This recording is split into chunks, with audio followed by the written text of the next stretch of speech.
جی ناظرین السلام علیکم. بہت ہی بڑی خبر آ گئی جس کا سب کو انتظار تھا کہ نگران وزیر اعظم کا نام لوگ ایسے تلاش کر رہے تھے اور ایسے ایسے نام آئے, ایسے ایسے لوگوں نے اپنے آپ کے اوپر تہمت لگوائی کہ حیرانی ہوتی تھی. اور ایک ٹائم پہ تو مجھے شک پڑ گیا شاید میں بھی نہ ہوں. ہاں, کوئی اسلام آباد میں 50-60 نگران وزیر اعظم تو گھوم رہے تھے, لیکن تھوڑا سا سرپرائز بھی ہے اور تھوڑا سا ایکسپیکٹڈ بھی ہے. ایک نئے وزیر اعظم کا نام آ گیا, انوار الحق کاکڑ, جن کا تعلق بلوچستان سے ہے.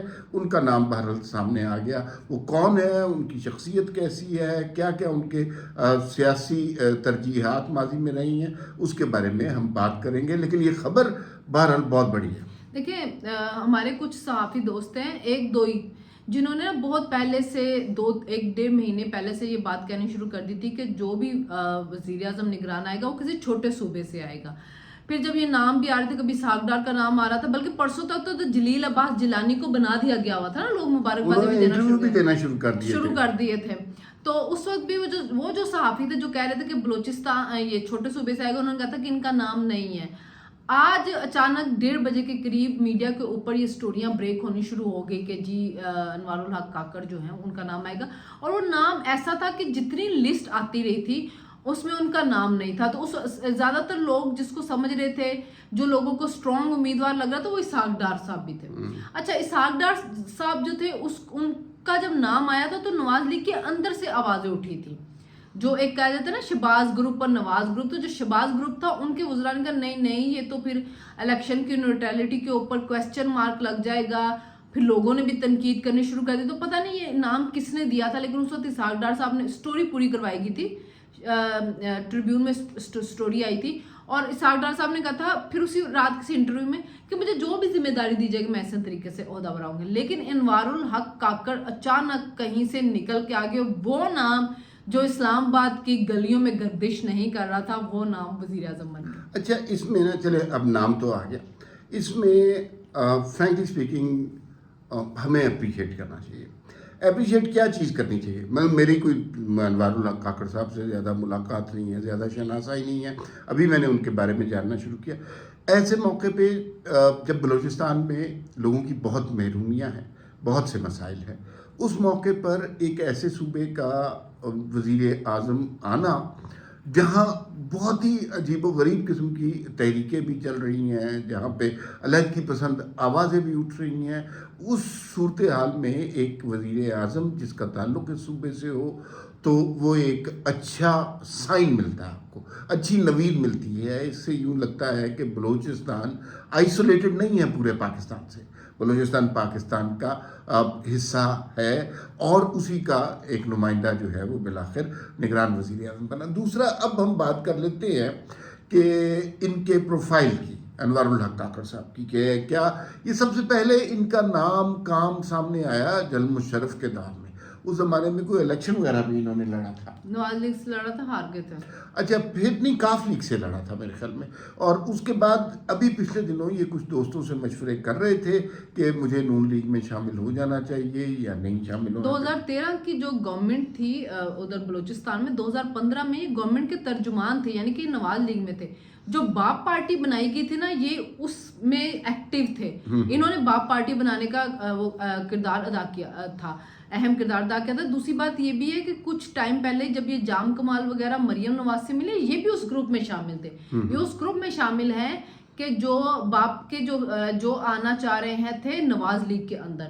تو یہ ایک طرح سے نواز لیگ کی حکومت کی کنٹینیوشن ہی ہے. میرا نہیں خیال یہ نواز لیگ کی حکومت کی کنٹینیوشن ہے. میرے خیال میں یہ نون لیگ کے سمپتھائزرز میں سے ضرور ہوں گے.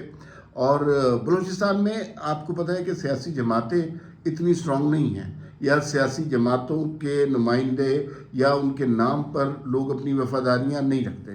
وہاں پہ بنیادی طور پر قبیلے زیادہ اہم ہوتے ہیں, اور پھر قبیلوں سے وابستگی, قبیلوں میں مقام منصب وہ زیادہ اہم ہوتا ہے. تو ان کا تعلق تو بنیادی طور پہ دونوں ایریا سے ہے. مطلب ہم یہ نہیں کہہ سکتے کہ یہ کسی سٹیج پہ پرو اسٹیبلشمنٹ نہیں رہے. ان کا جو سارا ٹریک ریکارڈ ہے وہ وہی نظر آتا ہے. جل مشرف کے دور میں اپنی سیاست کا آغاز کیا, پھر اس کے بعد ان کو لایا گیا, انگلینڈ سے لایا گیا ان کو ان قوتوں کے مقابلے میں کہ جو علیحدگی پسند تھیں. تو ان کے مقابلے میں ایک پڑھا لکھا لندن سے بندہ لایا گیا جس نے سپورٹ کیا پاکستان کو. تو یہ بھائی لوگوں کے ساتھ بھی ان کے تعلقات اچھے ہیں اور ان کے نواز لیگ کے ساتھ بھی تعلقات اچھے ہیں. تو سختی جس کی آنی ہے وہ ہے عمران خان. اچھا، اس میں یہ بہت امپورٹنٹ بات یہ ہے کہ یہ پڑھے لکھے آدمی ہیں. ان کا دنیا کی اہم یونیورسٹیز میں ان کو بلایا جاتا ہے اور یہ وہاں پر لیکچرز دیتے ہیں. اور لیکچرز کس بات پر دیتے ہیں؟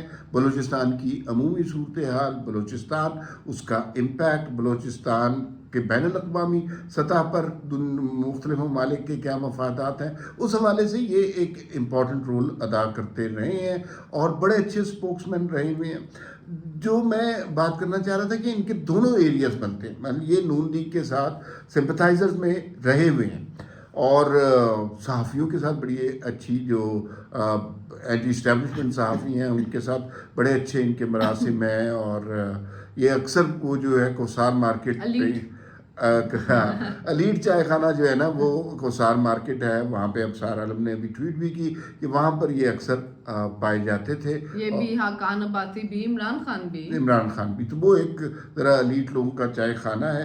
تو ان کا دونوں اینگل ان کے کور نظر آتے ہیں کہ یہ اینٹی اسٹیبلشمنٹ بھی کہیں سے نہیں نظر آتے اور anti P M L N بھی نہیں نظر آتے. لیکن باپ پارٹی کا ان کا جو ریکارڈ ہے اس سے یہ پتہ چلتا ہے. جو بات یہ ہے، جو بات میں کہنا چاہ رہی ہوں کہ عمران خان کی سختی آئے گی، اس کی وجہ کیا ہے؟ اس کی وجہ ہے ان کے 9 مئی کے اوپر دیے ہوئے بیانات. کاکڑ صاحب کے بیانات موجود ہیں.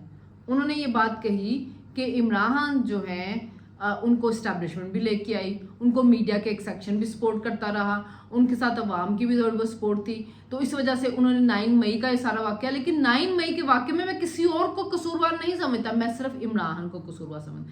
تو آنے والے دنوں میں آپ کیا دیکھ رہے ہیں کہ نگران جو یہ سیٹ اپ آیا ہے، جس بندے نے اتنا کھل کے ان کے خلاف بولا ہوا ہے، وہ تو پھر وہ ساری چیزیں جو کیسز ہیں ان کو پرسو کیا جائے گا.